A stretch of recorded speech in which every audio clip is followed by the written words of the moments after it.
کتب معتبرہ کا بھی ذکر ہو گیا کہ جو کتب ستہ ہیں وہ اصل مذہب ہیں اور معتبر ہیں، اور اس کے ضمن میں متون کا بھی تذکرہ ہو گیا کہ کتب ستہ کو سامنے رکھ کر کے متون ترتیب دیے جاتے ہیں، اور شبہات کا بھی تذکرہ آ گیا اور فتاویٰ کا بھی تذکرہ آ گیا۔ ایک چیز رہ گئی تھی کہ کتب غیر معتبرہ کون سی ہیں، وہ کون سی کتابیں ہیں جو معتبر نہیں ہیں۔ معتبر کتابوں کا تو تذکرہ ہم نے کر دیا تھا، لیکن اس کے مقابلے میں غیر معتبر کتابیں کون سی ہیں اور ان کے غیر معتبر ہونے کی وجوہات کیا کیا ہیں، یعنی کون سے ایسے اصول ہیں، کون سے ایسے ضابطے ہیں کہ جن کی روشنی میں ہم یہ پتہ چلا سکتے ہیں کہ فلاں کتاب معتبر ہے اور فلاں کتاب غیر معتبر ہے۔ تو اس کا آج تذکرہ کرنا ہے۔ تو کتب غیر معتبرہ کو پہچاننے کا جو پہلا ضابطہ ہے وہ یہ ہے کہ وہ تمام کتب غیر معتبرہ ہیں جن کے اندر حد سے زیادہ اختصار ہو،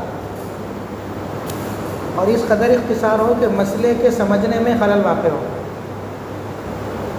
وہ تمام کتب غیر معتبرہ ہے، یعنی قابل اعتبار نہیں ہے، اور ان سے فتویٰ نہیں دیا جا سکتا، کہ جن کے اندر حد سے زیادہ اختصار ہے، اور اختصار کی وجہ سے مسئلے کو سمجھنے میں خلل واقع ہوتا ہے۔ ان میں سے ایک تو در مختار جو شامیہ کا متن ہے، شامیہ کا جو متن ہے در مختار، یہ ہے۔ اس کے اندر اختصار بہت زیادہ ہے، اور اختصار کی وجہ سے اس سے فتویٰ دینے کو منع کیا گیا ہے۔ اسی طریقے سے الاشباح والنظائر، الاشباح والنظائر مشہور کتاب ہے علامہ ابن نجیم رحمۃ اللہ علیہ کی، لیکن اس سے بھی فتویٰ دینے کی حمایت نہیں کی جاتی۔ وجہ یہ ہے کہ اس کے اندر شدید اختصار ہے، اس کے اندر شدید اختصار ہے۔ اور اس کے علاوہ ان دونوں کتابوں کے اندر ایک چیز اور ہے، وہ یہ ہے کہ اس میں تساہل اتنا زیادہ ہے کہ مرجوح مذہب کو انہوں نے راجح قرار دیا، ترجیح غیر راجح، جو راجح نہیں ہے جو مذہب بلکہ مرجوح ہے، اس کو ترجیح دی گئی ہے۔ ان دونوں کتابوں میں ایک چیز یہ بھی ملتی ہے، اور دوسرا یہ ہے کہ بعض مقامات پہ مذہب غیر کو ترجیح دی گئی، وہ ہمارا مذہب ہی نہیں ہے لیکن اس کو ترجیح دی ہوئی ہے۔ اور اس کے علاوہ نقل مسائل کے اندر بھی ان دو کتابوں میں کافی تساہل ہے۔ تو یہ دو تین چیزیں ہیں جو ان دو کتابوں کے اندر ہیں۔ اچھا، دوسرا ضابطہ کتب غیر معتبرہ کا دوسرا ضابطہ، یعنی غیر معتبر کتابوں کو پہچاننے کا دوسرا ضابطہ۔ دوسرا ضابطہ یہ ہے کہ کبار علماء اور فقہا اگر کسی کتاب کے بارے میں اس بات کی صراحت کر دیں کہ یہ کتاب معتبر نہیں ہے، تو وہ کتاب بھی قابل اعتبار نہیں رہتی۔ کبار علماء اور فقہا کسی کتاب کے بارے میں اس بات کی صراحت کر دیں کہ یہ کتاب قابل اعتبار نہیں ہے، معتبر نہیں ہے، تو وہ کتاب بھی پھر معتبر نہیں رہتی، مستند نہیں رہتی۔ جیسے علامہ شامی رحمۃ اللہ علیہ نے علامہ قہستانی کی جو کتابیں ہیں ان کو غیر معتبر قرار دیا ہے۔ علامہ شامی رحمۃ اللہ علیہ نے علامہ قہستانی کی جو کتابیں ہیں انہیں غیر معتبر قرار دیا ہے۔ علامہ قہستانی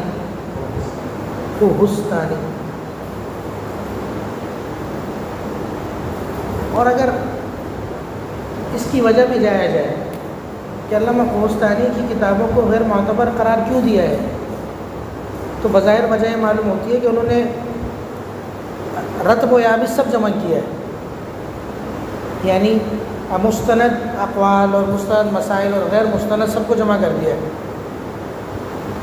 دوسرا یہ کہ علامہ قوستانی کی جو شخصیت ہے وہ شخصیت ہی واضح نہیں ہے، ان کے حالات بھی پوری طریقے سے واضح نہیں ہیں، اور فقیہ تھے نہیں تھے اور کیسے تھے کون تھے تعین کے ساتھ اس کا بھی پتہ نہیں ہے۔ تو علامہ قوستانی کی کتابوں میں یہ کچھ مسائل ہیں۔ اور کتب غیر معتبرہ کو پہچاننے کا تیسرا ضابطہ، کتب غیر معتبرہ کو پہچاننے کا تیسرا ضابطہ یہ ہے کہ ایسی کتب جن کے مصنفین کے احوال معلوم نہ ہوں کہ وہ فقیہ بھی تھے یا نہیں تھے، ایسی کتب جن کے مصنفین کے احوال معلوم نہ ہوں کہ وہ فقیہ تھے یا نہیں تھے، یعنی مصنف کی شخصیت پوری طریقے سے واضح نہیں ہے، وہ فقیہ تھے فقیہ نہیں تھے، وہ کس قسم کے تھے۔ تو تیسرا ضابطہ ہے ایسی کتب جن کے مصنفین کے حالات معلوم نہ ہوں کہ وہ فقیہ تھے یا نہیں تھے۔ اسی وجہ سے شرح الکنز لملا مسکین، ملا مسکین رحمۃ اللہ علیہ کی جو شرح ہے شرح کنز، اس کو معتبر نہیں مانا جاتا۔ وجہ یہ ہے کہ ملا مسکین رحمۃ اللہ علیہ کے جو حالات ہیں وہ حالات ہی معلوم نہیں ہیں، اور اس بات کا علم ہی نہیں ہے کہ وہ فقیہ بھی تھے یا فقیہ نہیں تھے، تو ان کی جو شرح کنز ہے یا دیگر کتابیں ہیں وہ کتابیں بھی معتبر شمار نہیں ہوں گی۔ اسی طریقے سے غیر معتبر کتب کو پہچاننے کا جو چوتھا ضابطہ ہے، وہ چوتھا ضابطہ یہ ہے کہ ایسی کتب جن میں ضعیف اقوال، شاذ اقوال اور غیر مفتبی اقوال کو بھی جمع کیا گیا ہو، ایسی کتب جن میں ضعیف، شاذ اور غیر مفتبی اقوال کو بھی جمع کیا گیا ہو۔ یعنی جب مصنف ضعیف اقوال کو بھی جمع کر رہا ہے، شاذ اقوال کو بھی جمع کر رہا ہے اور غیر مفتبی اقوال کو بھی جمع کر رہا ہے، تو اس کا مطلب وہ کتاب مستند نہیں ہے۔ آپ اس کتاب سے فتویٰ دو گے تو ممکن ہے کہ کسی شاذ قول پہ فتویٰ دے دو اور کسی ضعیف اور مرجوح قول پر فتویٰ دے دو۔ تو ایسی کتب جن میں ضعیف، شاذ اور غیر مفتبی اقوال کو جمع کیا گیا ہو وہ کتب بھی معتبر نہیں ہے۔ اس میں علامہ زاہدی رحمہ اللہ کی دو کتابوں کا تذکرہ بطور خاص کیا جاتا ہے، ایک القنیہ ایک الحاوی، ایک القنیہ ایک الحاوی۔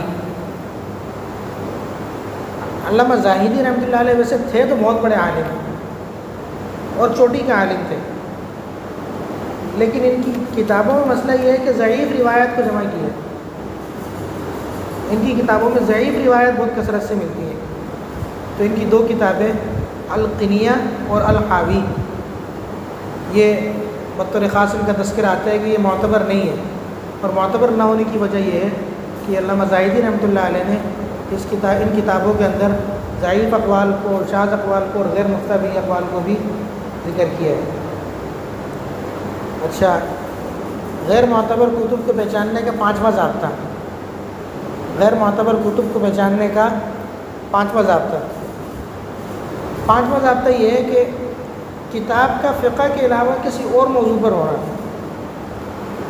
کتاب کا فقہ کے علاوہ کسی اور موضوع پر ہونا،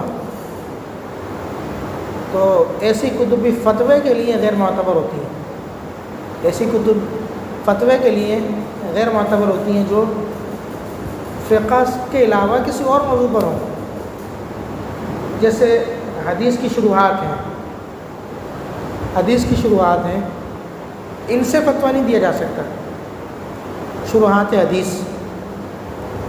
ان سے فتویٰ نہیں دیا جا سکتا، جیسے عمدۃ القاری ہے اور مرقات المفاتیح ہے مولا علی قاری رحمۃ اللہ علیہ کی، اور اسی طریقے سے دیگر کتابوں کے نام آتے ہیں مبارک الاظہار، تو ان کتابوں سے فتویٰ نہیں دیا جا سکتا. وجہ یہ ہے کہ یہ فقہ کے علاوہ کسی اور فن پر ہے اگرچہ اچھی کتاب ہے.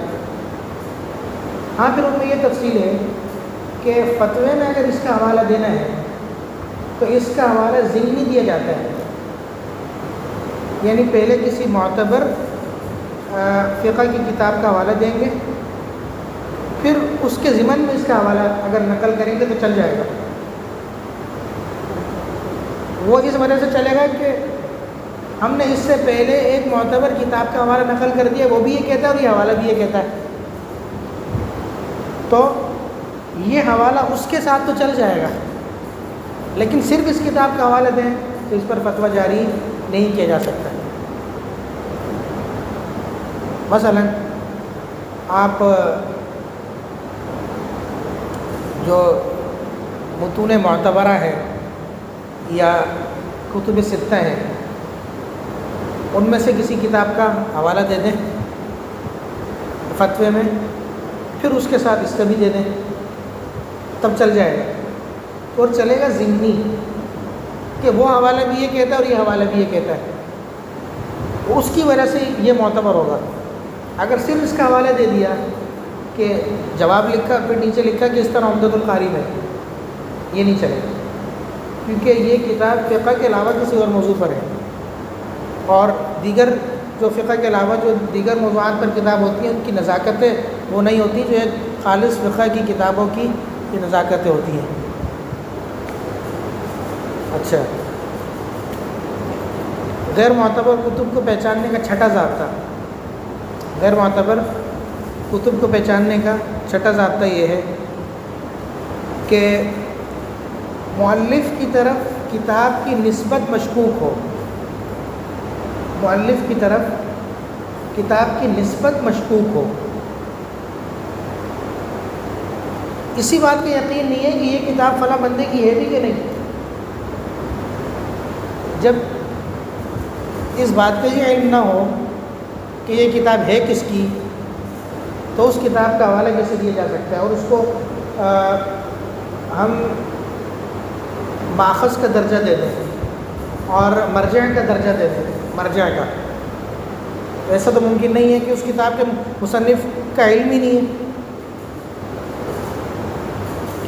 اور مؤلف کی طرف جو نسبت ہے اسی میں شک ہے، تو اس کو ماخذ کیسے قرار دے سکتے ہیں. جیسے کتاب المخارج والحیل، کتاب المخارج والحیل کی نسبت امام ابو یوسف کی طرف کی جاتی ہے، لیکن یہ نسبت مشکوک ہے. یقین سے نہیں کہا جا سکتا کہ واقعی یہ امام ابو یوسف رحمۃ اللہ علیہ کی کتاب ہے یا نہیں. تو کتاب المخارج والحیل کی جو نسبت ہے امام ابو یوسف رحمۃ اللہ علیہ کی طرف، یہ نسبت مشکوک ہے، یقینی نہیں ہے. اسی طرح فتاوی عزیزی، فتاوی عزیزی یہ اردو فتاوی ہیں اور ہمارے ہاں بھی ہے. فتاوی عزیزی کی نسبت عبدالعزیز محدث دہلوی رحمۃ اللہ علیہ کی طرف یہ نسبت مشکوک ہے. یہ نسبت مشکوک ہے، نسبت درست نہیں ہے. علماء نے لکھا ہے کہ یہ فتاوی مولانا عبدالعزیز محدث دہلوی رحمۃ اللہ علیہ کے ہے ہی نہیں، بلکہ بعد میں کسی نے ان کو جمع کیا ہے ان مسائل کو اور اس کی نسبت کر دی عبدالعزیز محدث دہلوی رحمۃ اللہ علیہ کی طرف. یہ ان کے مرتب کردہ ہیں ہی نہیں، بلکہ کسی اور نے مرتب کیے ہیں اور اس کی نسبت عبدالعزیز محدث دہلوی رحمۃ اللہ علیہ کی طرف کر دی ہے. تو یہ کتابی معتبر نہیں ہے، اور جس نے مرتب کیے ہیں اس کو کوئی جانتا نہیں، جس نے مرتب کیے ہیں اس کو کوئی جانتا نہیں. اور چونکہ نسبت عبدالعزیز محدث دہلوی رحمۃ اللہ علیہ کی طرف ہے تو یہ سمجھا جاتا ہے کہ ان کی فتاوی ہے، جبکہ ان کے فتاوی نہیں ہے. اچھا، اسی طرح کچھ مزید غیر معتبر کتب بھی آپ کے سامنے رکھ دیتا ہوں تاکہ مزید وضاحت ہو جائے. ایک کتاب ہے خلاصۃ الکیدانی، خلاصۃ الکیدانی مشہور کتاب ہے، غیر معتبر کتابوں میں پہلے نمبر پہ آتی ہے خلاصۃ الکیدانی، یہ بھی غیر معتبر کتاب ہے۔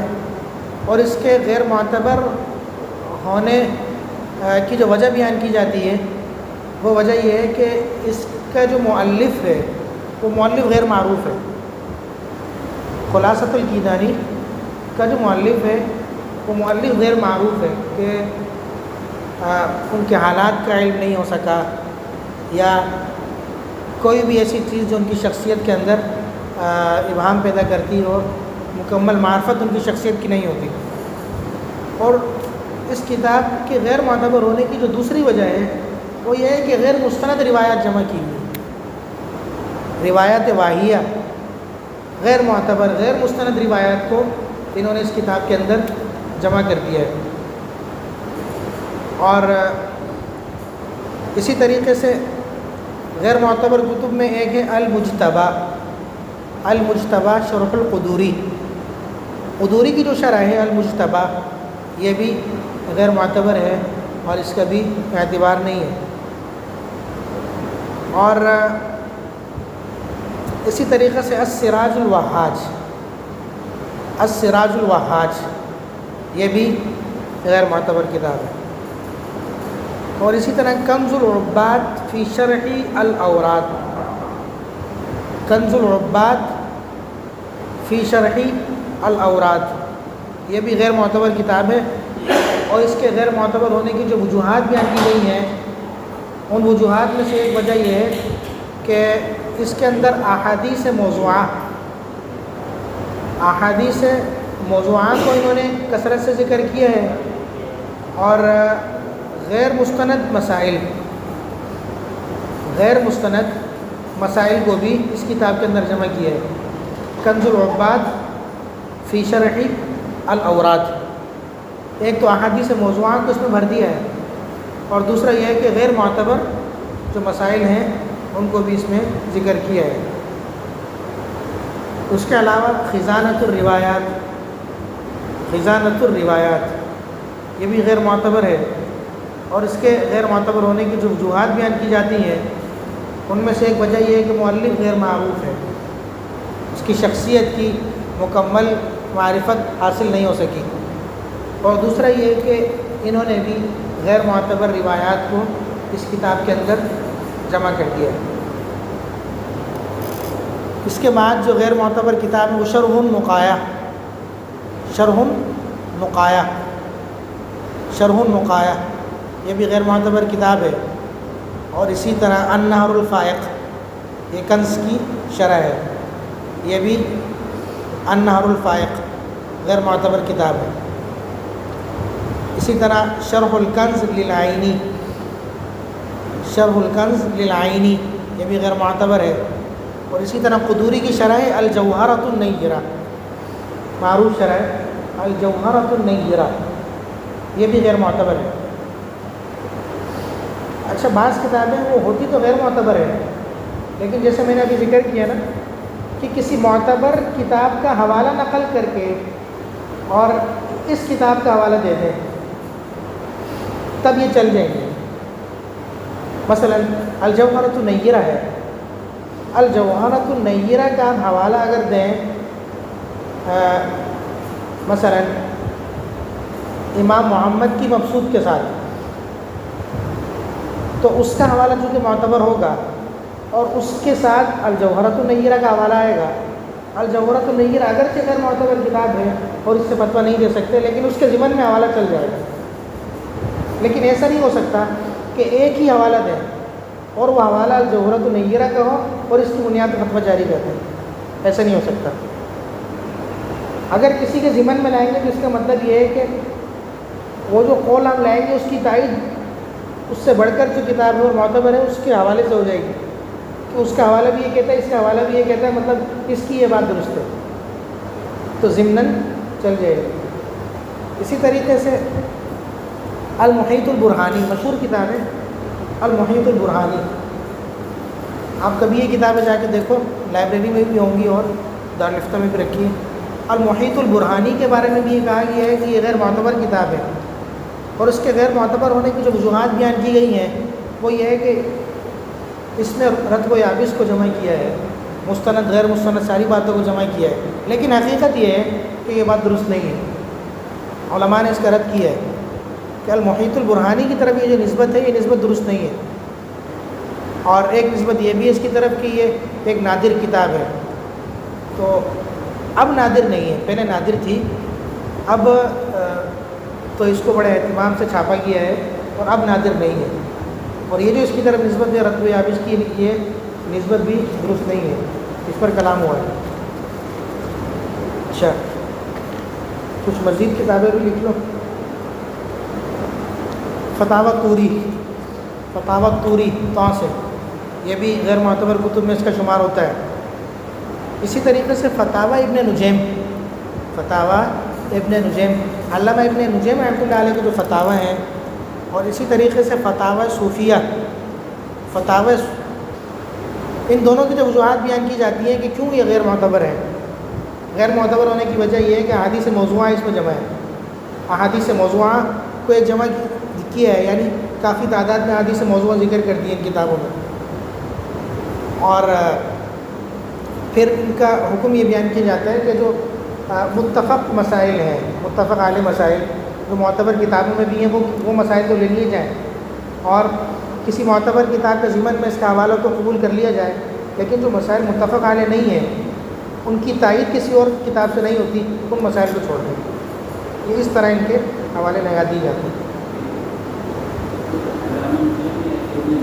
ابن نجیم۔